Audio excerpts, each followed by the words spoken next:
Karena tujuan saya jelas, saya ingin sukses. Ya, ya. Ini doa, ini usaha, ini doa, ini usaha. Seperti orang naik dayung.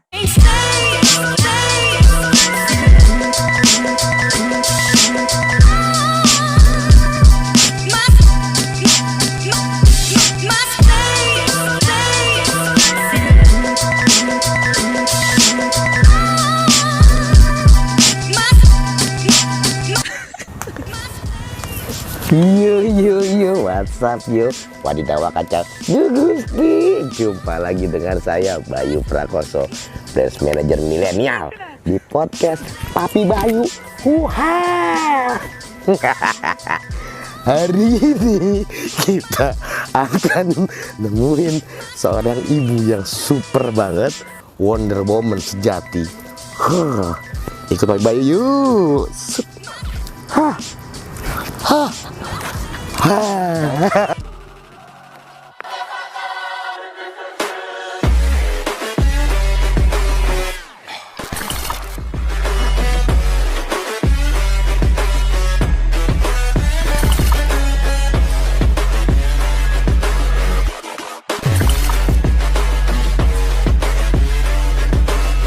Kita Papi yuk. Anastasia Desire. Oke Ibu, selamat malam Ibu. Malam. Ya teman-teman podcast Papi Bayu, Ibu Anas ini seorang ibu rumah tangga menurut pengakuannya, walaupun sebenarnya usahanya banyak banget ya. Seorang Wonder Woman sejati, keren pokoknya. CEO PT Gita Lintang Litani, betul ya Bu ya. Terus utamanya adalah bisnis partner Alliance, ya Kalimantan Timur ya Bu ya. Pada khususnya, tapi Khususnya. Jogja dan sekitarnya. Terus Indonesia juga boleh sebenarnya. Boleh, terbuka lebar. Itulah hebatnya Alliance. Dan punya kafe juga, punya usaha. Banyak banget usahanya. Semua mau ya. Siap. Nah, Ibu, kan semuanya usaha Ibu utamanya di Kalimantan Timur. Betul. Ya Bu ya. Kok bisa tahu-tahu sampai ke Jogja? Ke Jogja. Gimana Bu ceritanya Bu? Saya sendiri heran ya dengan hidup saya, tetapi yang paling penting adalah hidup saya adalah kumpulan dari mukjizat-mukjizat yang terjadi, dan itu menjadi berkat bagi kami, saya dan keluarga. Jadi ceritanya gini, Pak Bayu, saya mengawali karir itu justru di Jakarta. Saya mengajar di Santa Cecilia Jakarta. Dari Tahu dong? Kalimantan Ya, awalnya langsung ke dari Jakarta? Jogja. Oh, Jogja. Saya itu asli Jogja, Mas. Hanya numpang lahir, tapi besar nggak di mana-mana. Siap. Ya, Aslinya jadi Jogja ya Bu aslinya ya? Jogja, ya. Saya berasal dari keluarga yang biasa. Dalam arti kaya banget enggak, tapi miskin banget juga enggak. Tapi penuh dengan kebahagiaan. Itu yang menjadi modal utama dalam hidup saya. Tapi sekarang banget Bu. Ya. Siap. 5 tahun saya mengajar di Santa Cecilia Jakarta, dan dari situ saya mengalami banyak perubahan dan melihat bagaimana harus hidup. Menaklukkan kota metropolitan waktu itu tidak mudah. Dengan biaya hidup yang tinggi, apalah arti seorang guru. Tetapi waktu itu ada beberapa murid yang sangat sulit untuk menerima pelajaran.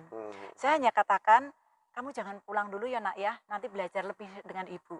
Rupanya ada orang tua murid yang melihat saya membimbing Itu tulus anak-anak. aja ya Bu ya, nggak ada niat apa-apa nothing ya? tulus, saya hanya Siap. kasihan. Kok kayaknya ini sulit ya kalau dibanding dengan teman-teman. Teman-temannya agak lambat. Akhirnya saya ekstra waktu, no charge dan tidak mikir bahwa ini namanya les dan sebagainya. Tapi akhirnya ada beberapa orang tua murid, pertama satu, kemudian karena di sana 90% Chinese muridnya, jadi kalau orang Jawa bilang getok tular. Jadi satu murid yang saya ajari sukses. Kemudian mereka merekomendasikan. Yang akhirnya pada waktu itu saya nekat. Saya kontrak satu rumah, yang atas untuk tinggal saya, yang bawah saya buka les-lesan. Tahun 86 sampai tahun 89 awal lah gitu. Sendirian. Dan di situ saya bagus banget ya, saya jadi punya income. Dan saya buat waktu itu dengan kurikulum yang bagus untuk les-lesan itu. Oh, jadi saat itu bukan cuma ngasih les biasa aja, Ibu sudah memulai dengan Iya, karena saya tidak mungkin mendapatkan income atau memaksa yayasan untuk menggaji saya lebih. Jadi saya dengan les itu justru berkali lipat saya dapatnya dari situ. Dan dari situ saya bisa mulai menabung, membantu orang tua, dan yang paling penting saya bisa mulai berbagi. Siap, keren, Nah, keren, keren, setelah keren. itu kemudian saya menikah. Tahun 89 saya menikah diboyong oleh orang yang sangat saya sayangi di Pupuk Kaltim, karena suami saya dulu engineering Pupuk Kaltim. Jadi saya mulai di sana. Bisa dibayangkan dari kota metropolitan pindah ke tengah hutan. Tepatnya di Bontang, Kalimantan Timur. Mall nggak ada ya, Bu ya?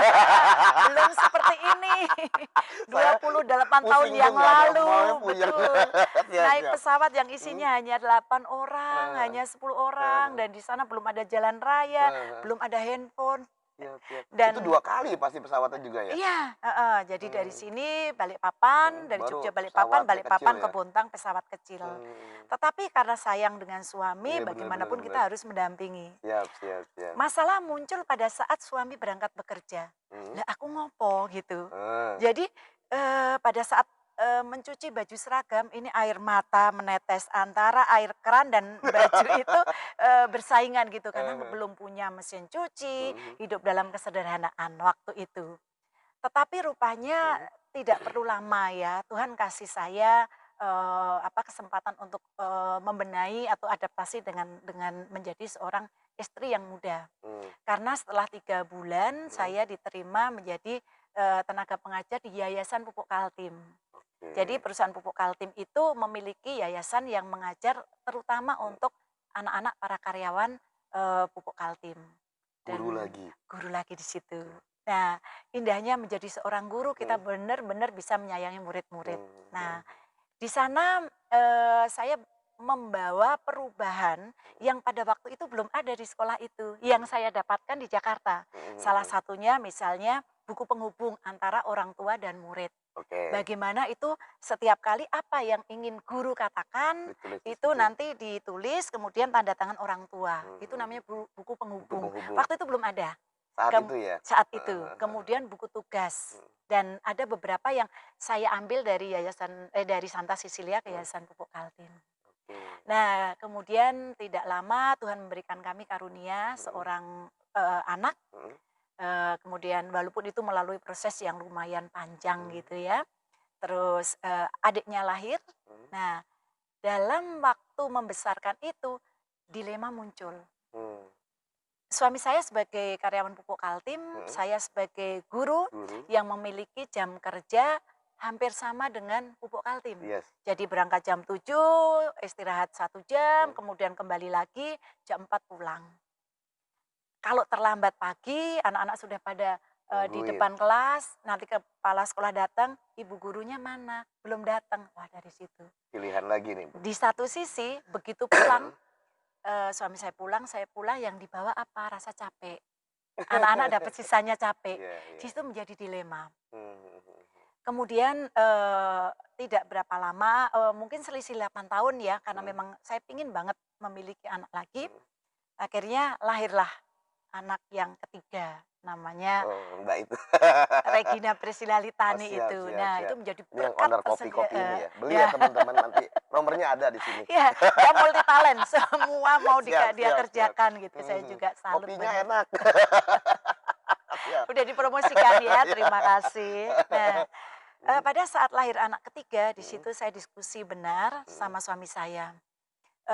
Bagaimanapun kita tidak bisa membiarkan anak bertumbuh dengan pengasuh. Yang setiap hari kita tidak tahu dari pagi sampai sore, pulang dalam kondisi capek, mengharapkan anak segera tidur untuk besok kami bekerja kembali.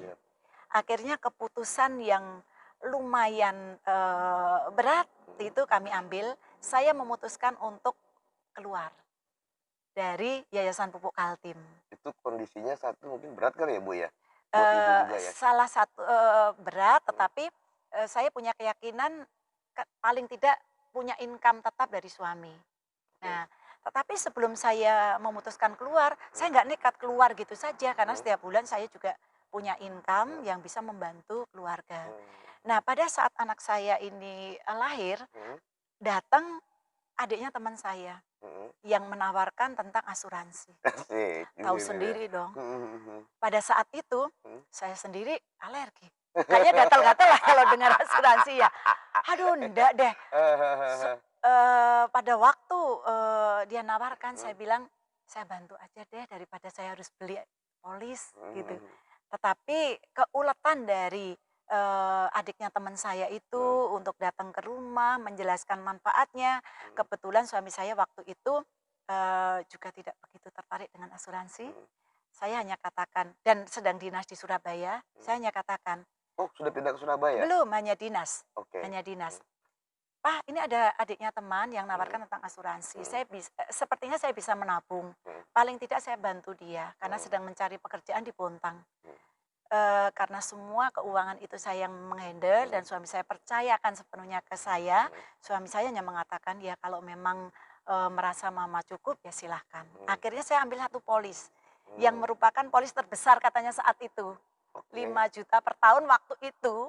itu 21 tahun yang lalu katanya itu premi yang besar gitu. Mmm, mhm. Nah kembali karena rasa saya ingin membantu, Mhm. saya katakan, "Pak nanti saya bantu kenalkan ke teman-teman." Mmm. Pada waktu saya mengenalkan ke teman-teman, saya hanya katakan, "Mumpung kita bisa menabung, Mhm. ayo kita menabung, ini ada perusahaan bagus, saya sendiri sudah ambil." Mhm. Karena mungkin saya guru, Mhm. digugu dan ditiru, Mhm. mereka mengatakan, "Ya kalau ibu ngambil, saya Saya mau ikut. ngambil." Nah kemudian, bapak tadi Mhm. mengatakan, "Ya kalau gitu ibu jadi agen aja." "Oh enggak Pak." Kebayang nggak sih Pak, Iya. jadi agen asuransi, di mana-mana kadang harus ditolak, Mhm. seperti suami saya kadang nolak, Mhm, bilang mhm. aja nggak ada, Yes. bilang aja kalau kita nabung saja. Sama sama saya, Bu, saya Dan sales juga. ya, dan Iya. saya Heeh. nggak siap, Mhm. mungkin suami saya juga nggak tega lah ya, Mhm, mhm. istrinya jadi ditolak-tolak Mhm, gitu. mhm, mhm. Nah, tapi pada waktu itu ada beberapa yang mulai ikut. Mhm. Nah, Bapak tadi bilang, "Bu, sebagai pertanggungjawaban dari perusahaan, Mhm. Ibu tanda tangan ini supaya kami bisa pertanggungjawabkan bahwa ini referensi dari Ibu." Oke. Saya tanda tangan. Bapak tahu nggak bahwa itu namanya form keagenan. Secara Sedikit tidak dibohongi langsung, ya, Bu, ya? betul, jebakan Batman yang sangat mengasihkan dan Tapi itu yes. menjadi tonggak dari perubahan Betul, betul, betul, saya. betul, betul, betul, Ya, betul. yang Mhm. paling paling, Heeh, kurang lebih 3 minggu, heeh, bapak yang tadi bilang, "Bu," waktu itu heeh. dia sampaikan, "Bu, ada nomor rekening?" "Oh ada, semua gajian lewat Oke. nomor rekening." Ya saya kasih karena sebelumnya juga saya itu MLM. Heeh, Apa yang elemen yang belum saya, ikuti, dari Shopee Martin, heeh. HD itu saya coba, gitu, pada waktu saya jadi guru. Mhm, mhm, Nah, mhm. 3 minggu berikutnya, bapak itu mengatakan, "Bu, coba dicek, rekeningnya." Heeh. Benar, Lah, gede. saya cek, masih di ATM, belum ada Iya, SMS banking, iya, iya, iya. handphone belum ada. Siap, siap. Benar-benar waktu itu handphone belum ada. Begitu saya cek, hah, 3 kali lipat dari gaji saya. Heeh, Saya waktu itu langsung saya bilang ke kakaknya, "Bu, tolong sampaikan ke adiknya, sepertinya perusahaan itu salah deh transfer saya." heeh. "Benar, Pak." Saya merasa, weh, 3 kali dari gaji saya. Oke. Nah, terus, "Oh enggak, nanti biar datang ke rumah." Begitu datang ke rumah, dia jelaskan rumus dari namanya komisi. Saya juga baru tahu itu namanya komisi. Mmm. Begitu saya tahu itu, Pak, langsung saya bilang, "Ini yang saya cari." Sebagai jembatan supaya saya, walaupun saya keluar Heeh, dari YPK, heeh, itu saya punya pegangan heeh, gitu. heeh. Oke, pada waktu itu saya menghadap kepala sekolah. Kepala sekolah mengatakan, Mmm. "Pak, saya ingin menjadi guru tidak tetap." Mmm. Kepala sekolah mengatakan, "Bu, nggak ada rumusnya, nggak ada teorinya. Yang ada adalah guru tidak tetap menjadi guru tetap. Tapi kalau Bukan guru tetap, tetap menjadi guru tidak tetap itu nggak nggak ada," ada, gitu iya, kan. heeh. Terus, akhirnya kan banyak yang diberi kesempatan untuk kuliah, untuk Mhm, melanjutkan dan mhm, sebagainya. Nah, itu saya waktu itu izin, mhm, sempat izin. Tapi izinnya kebablasan, mhm, karena ternyata menjadi seorang marketing itu atau bekerja sebagai agent, mhm, itu kalau kita sudah tahu teorinya mhm, dan kita lakukan, mhm, itu namanya mutiara yang terpendam. Benar-benar kita mhm. tinggal gosok dikit aja sudah memancarkan, apa, Kemilau income gitu yang ya. benar. Asal kita juga dasari niat yang tulus. Hmm. Kenapa? Karena pada waktu itu namanya di pupuk Kaltim, resiko pekerjaan itu sangat tinggi. Hmm. Namanya di pabrik, hitungan kecelakaan itu hanya hitungan detik. Yes. Dan ada di hadapan saya Pupuk kadang Kaltim sendiri belum ada asuransinya saat itu, Bu? sudah Sudah ada. tetap ada karyawan. Tetapi itu kan employee. Pada saat dia menjadi karyawan. Pada saat tidak menjadi karyawan, otomatis tidak akan tercover asuransi kecuali asuransi kesehatan. Betul. Nah, pada saat itu ada seorang teman yang suaminya kena gas, meninggal. Satu pun tidak ada asuransi dan dia pulang ke kota tertentu jualan nasi pecel. Dan itu realita hidup yang benar-benar harus kita jalani. Nah, berdasarkan itu saya sebagai seorang guru tidak ingin apapun kondisinya orang tua jangan sampai pendidikan anak itu dikorbankan. Jadi dan sistem di Allianz itu waktu itu saya belum ngerti, kantor belum ada, bahkan Kalimantan Timur belum ada. Jadi babat alas benar-benar kantor di rumah. Belum ada. Untuk Kalimantan data Timur belum polis, ada. ngeprint polis dan Langsung segala ke macam. Jakarta, tapi waktu itu saya menjadi agent di Surabaya dan Malang. Jadi kalau ada orang tanya, Bu kantornya di mana? Di Surabaya. Tapi dengan Bapak bergabung, Ibu bergabung, sebentar di Bontang itu akan ada kantor. Saya hanya meyakinkan itu. Dan benar. Bahkan waktu itu saya sempat mengajak presiden direktur orang Jerman waktu itu yang bertugas di Indonesia untuk datang ke Bontang. Bu, maaf nih Bu, asuransi menjual gaji, nggak ada barangnya. Ya. Terus juga nggak ada kantornya. Caranya gimana? Percayaan. Jadi orang beli asuransi itu 60% siapa yang membawa. 20% bagaimana perusahaannya. Besar atau tidak, asetnya seperti apa, bisa memberi payung benar-benar atau tidak, goyah atau tidak, skala internasional atau hanya nasional. Kalau seandainya ini bangunan, kalau hanya satu tiang, begitu ini roboh-roboh. Tapi kalau itu ada 10, 15, 50, sekali satu roboh 49 masih bisa melindungi. Keren. Allianz ada 75 negara, berdiri di 75 negara. Dan karena Allianz saya sudah diberi kesempatan untuk keliling 52 negara.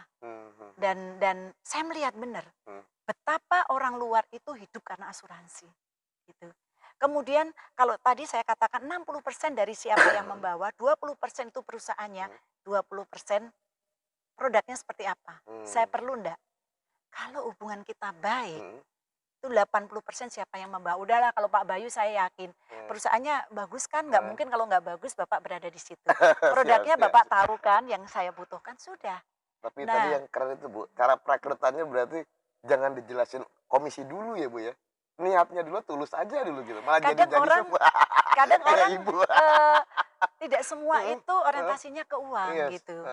Kadang kita harus tahu ya tombol motivasi seseorang itu apa gitu. Nah, dan saya bisa membuktikan 20 ini tahun yang ke-21 saya di Allianz. 21 Iya, tahun di Allianz. dan tidak bergeming untuk pindah ke asuransi manapun. Kalau saya mau pindah ke insuran, mungkin saya ya tidak harus karena tanggung jawab saya banyak itu. Nah, kemudian setelah saya menggeluti itu benar-benar, saya membuka. Jadi sebagai location owner waktu itu, saya mulai dari Bontang, kemudian Sangatta, Balikpapan, Tarakan, Manado waktu itu. Nah, nanti akhirnya ke Jogja. Kenapa aku bisa ke Jogja? Di samping karena saya orang Jogja gitu. Nah, kemudian di Allianz seperti tadi niat dulu. Kalau kita itu sudah niatnya kita lakukan, ya komisi sudah pasti gitu. Karena itu memang sistem. Dan pada waktu itu lumayan crazy ya saya ya. Bontang kecil gitu. Bontang itu kecil, kotanya kecil. Pada waktu saya mengatakan oke, saya join di Allianz dan saya fokus karena saya sudah keluar dari Yayasan Pupuk Kaltim, yang saya lakukan apa? Cetak kartu nama. Kartu nama itu 100 ya. Setiap hari saya ketemu dengan orang, Pak, saya sekarang di Allianz. besok kalau ada yang nawarin, bilang ya kalau sudah saya sama Bu Anas, padahal belum saya jelaskan. Yang penting tahu dulu, saya tutup dulu Mas itu pintu dengan kartu nama. Ada yang bilang, Bu, apa ini Allianz? Judul film ya? Saya bilang, oh iya Mas, orang nggak tahu apa itu Allianz, Iya, karena iya. memang 27 tahun yang lalu itu masih brand system. Jadi masih brand system, saya dari brand system, kemudian agency system, sekarang menjadi bisnis system, itu sampai, Akan live ya barunya Ibu ya? Betul kok ya? tahu Enggak, soalnya kayaknya tetangga bisa. saya ada yang Allianz Nah, juga. betul, dari akan live, iya. Kalau tadi dikatakan posisi, itu karena dengan sistem yang berbeda, itu nama posisi juga berbeda. Pernah saya kalau boleh dibilang posisi yang sangat tinggi ya, namanya agency principal waktu itu hanya 10 orang di Indonesia.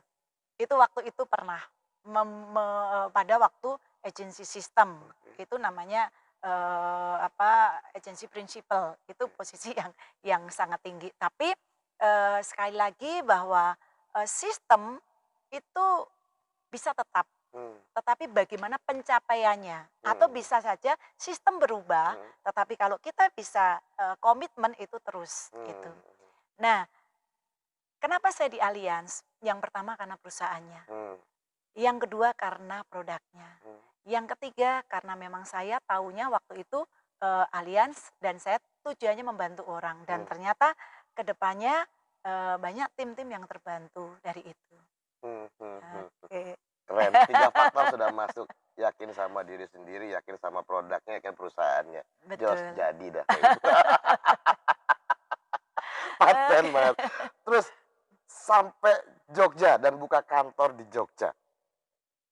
Ini tetap di Allianz ya, belum yang lain ya. Belum. Jadi kenapa di Jogja? Nah, sekali lagi saya orang Jogja, orang tua saya ada di Jogja, leluhur saya ada di Jogja, dan pada saat anak-anak besar memang hanya sampai ke SMP. Kemudian SMA, bahkan Dinda itu SMP-nya juga di sini. Pada waktu anak-anak memutuskan untuk sekolah di Jogja, saya harus yakin mendapatkan sekolah yang terbaik, mendapatkan tempat tinggal yang terbaik.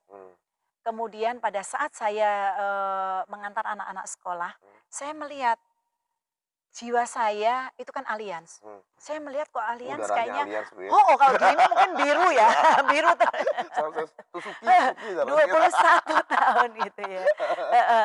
Jadi kok Allianz kayaknya di sini belum menggeliat gitu, belum terdengar. Waktu itu banyak teman-teman yang bagi saya itu bukan kompetitor ya, tapi itu ada partner kami gitu di perusahaan lain, dan kami ngobrol-ngobrol gitu. Akhirnya saya telepon CAO dari Jakarta, Dokter Gina waktu itu, saya saat ini ada di Jogja. Loh, kenapa kamu di Jogja? Anak saya sekolah di Jogja, tapi kok Allianz belum berkembang ya di sini gitu. Saya minta nomor agensi waktu itu karena saya location owner.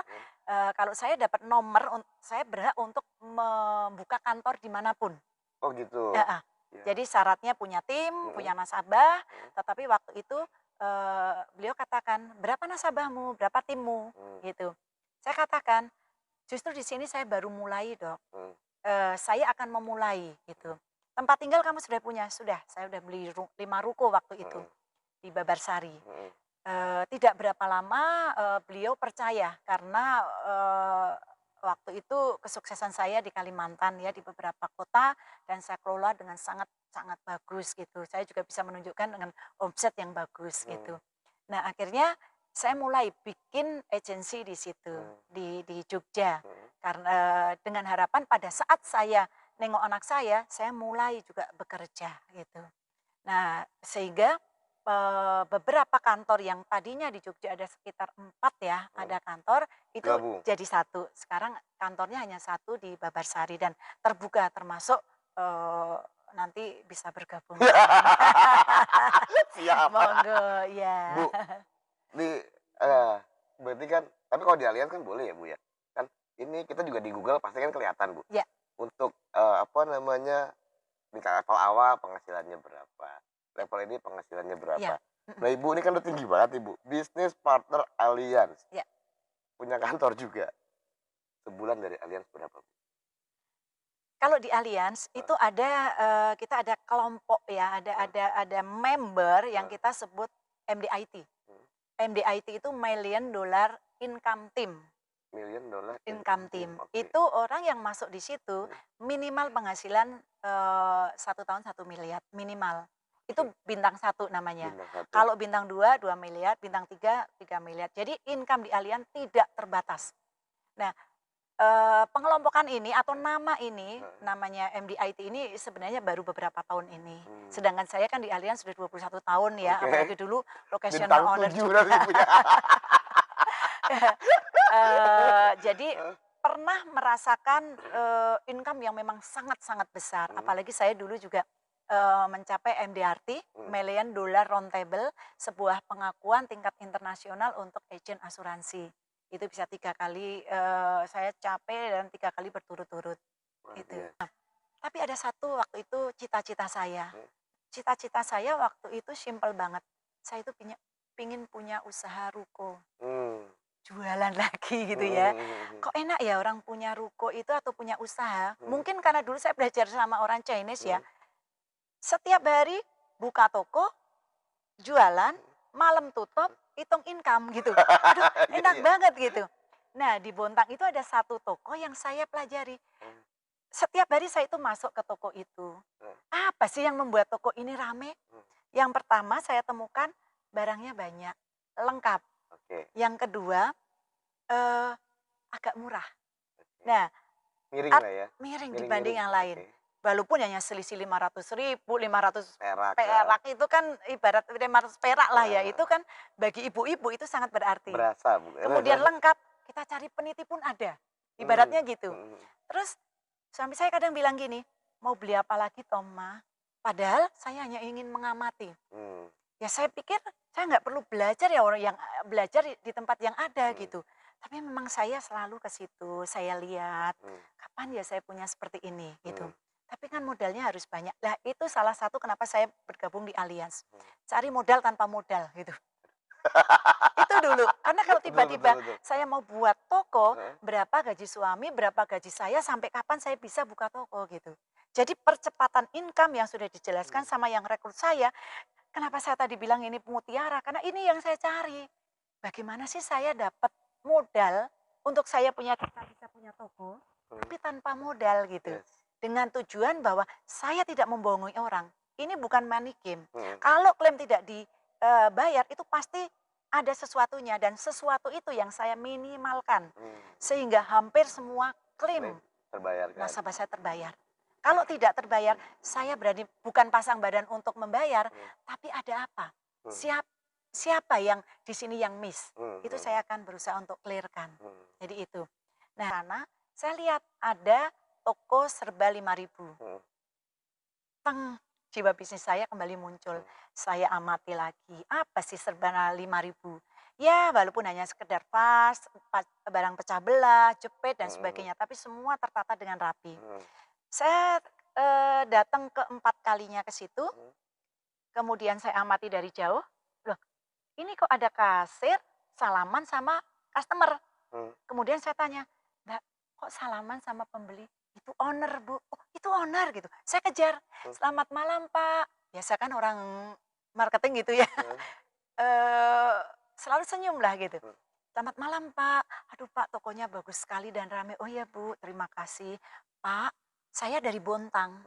Kalau Bapak mau membuka di sana, saya udah 14 tahun Pak di sana dan mengenal kota Bontang.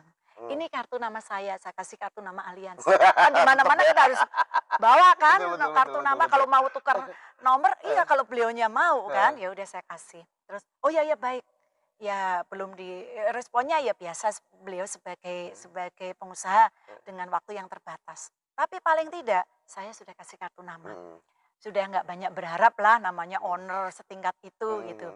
Nah seminggu setelah itu, kurang lebih seminggu lah, ada telepon masuk. Sudah mulai ada handphone. Dulu belum ada handphone. Saya memulai bisnis itu tanpa handphone waktu itu. Jadi kalau kita punya handphone pertama kali itu pager ya. Pager lah ya. Waktu itu. Nah, ditelepon dengan Ibu Anas. Ya, saya dengan siapa ini? Saya Pak Hasan atau saya agak ini ya. Serba 5.000 di Balikpapan. Oh ya Pak, bagaimana Pak? Saya sudah siap untuk bekerja sama dengan Bapak. PD-nya itu saya yang nggak ketulungan itu. Terus, oh iya Besok minggu saya ke Bontang. Hmm. Ibu ada Pak, padahal saya posisi di mana waktu itu. Kalau nggak pas training di Jakarta atau di mana, saya bilang, bisa Pak. Jadi saya cepat-cepat, tepatnya kapan Pak? Begitu ada kesepakatan, saya pulang ke Bontang, saya jemput beliau, saya ajak makan, dia hanya katakan, eee, "Ibu serius mau kerjasama mengembangkan serba 5.000?" "Serius Pak, siapkan 100 juta untuk sewa ruko, untuk rak, dan untuk kasir." Oke. Gitu, Franchise gitu ya Bu ya? semacam franchise. Nanti saya yang siapkan dagangannya. Hmm. Oh baik Pak, benar saya cari di mana tempat yang strategis Hmm. dengan harga segitu, Hmm. lebih pun enggak apa-apa karena kan saya punya uang, Oke. gitu. Karena hanya tidak tahu bagaimana harus memulai. Hmm. Setelah itu, saya bilang, "Pak sudah siap." Saya usaha gitu. Begitu, beliau datang, dia bilang, "Oh ya, mulai minggu depan sudah Besok kita isi isi semua. barang." Ampun kok belum ada satu yang parkir, ada yang mau beli, kok nggak jadi. Itu pernah saya alami, ada yang mau beli, seneng banget. Dari yang satu, tapi terus gitu, kita mencoba untuk berusaha lengkap, berusaha orang tahu karena kan kalau toko baru yang paling dipentingkan adalah branding. Walaupun di situ murah, walaupun lengkap, tapi kalau orang belum Nggak tahu, mengenal, iya. kadang masih kita harus mengenalkan. Betul. Nah, tetapi ternyata itulah, doakan yang kamu kerjakan. Dan kerjakan yang kamu doakan itu. Itu lakukan Yang kamu terus-menerus. kerjakan yang kamu doakan. Siap.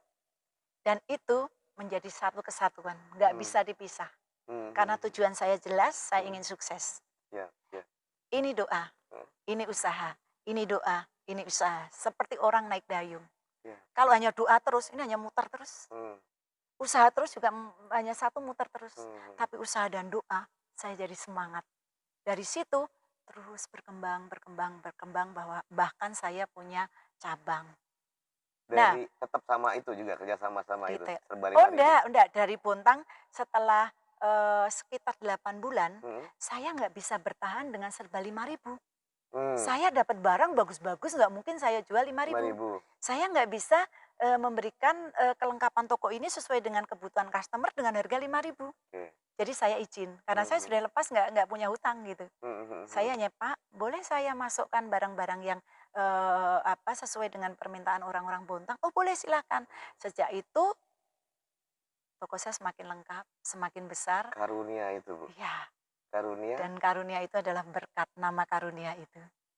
Itu supermarket ya Bu ya? Iya. Di Kalimantan Timur Di semua. Kalimantan Ada Timur. berapa cabang Bu? Saat ini ada 3. 3 Kita cabang. mau ke ini sebentar lagi kita mau bikin namanya grosir.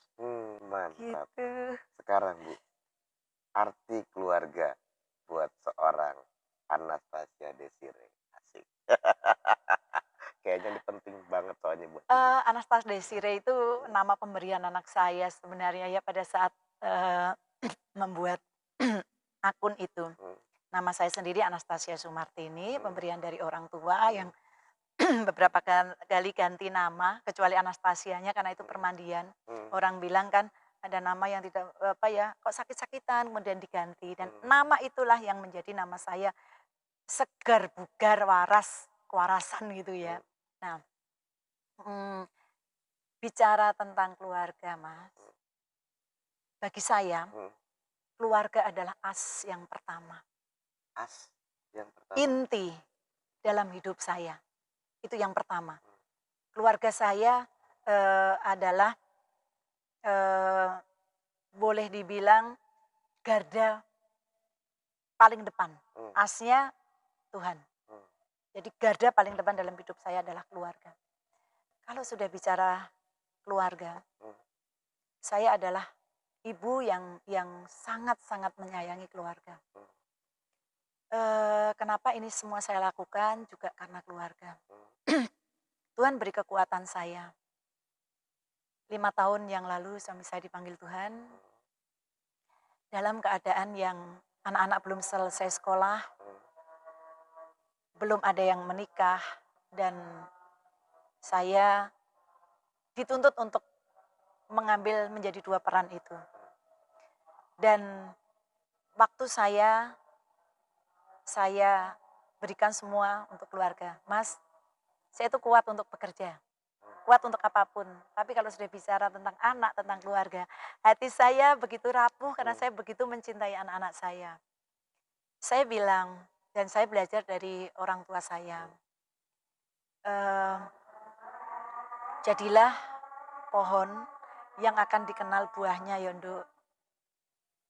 Kamu jadilah pohon yang rindang, yang akan menyejukkan anak-anakmu dan dilihat. Pesan-pesan atau quotes dari seorang Ibu Anastasia Desire buat teman-teman penonton podcast Papi Bayu. Monggo, Ibu. Teman-teman semua, bahwa hidup ini adalah kesempatan. Bagaimana kita memakai kesempatan ini, semua terbuka. Seperti yang tadi saya katakan, apapun posisi kita, apapun tanggung jawab kita, lakukan yang terbaik. Doakan apa yang akan kita lakukan. Dan lakukan apa yang sudah kita doakan. Dan tidak ada yang mustahil kalau kita yakini bahwa itu baik tidak hanya untuk diri kita, tetapi untuk orang-orang yang kita sayangi, terlebih untuk sesama kita. Luar biasa. Terima kasih banyak Ibu. Sama-sama. Oke, Mohon teman-teman. maaf kalau ada yang salah. Nggak ada kita yang salah, Bu. ngobrol Saya aja. keren, Bu. Ya, kalau teman-teman semua masih pengen lagi lihat mentor-mentor yang luar biasa kayak Ibu Anastasia, jangan lupa klik tombol subscribe di sini. Terus pencet Ting. apa namanya loncengnya, mana gitu, Bu. Oke, sampai jumpa lagi di video-video Papi Bayu berikutnya. Adios, salam olahraga. Terima kasih. 널 보는 순간 이해가 됐어 매번 야야야야야 불러 널 야야야야 내 맘을 고백하려고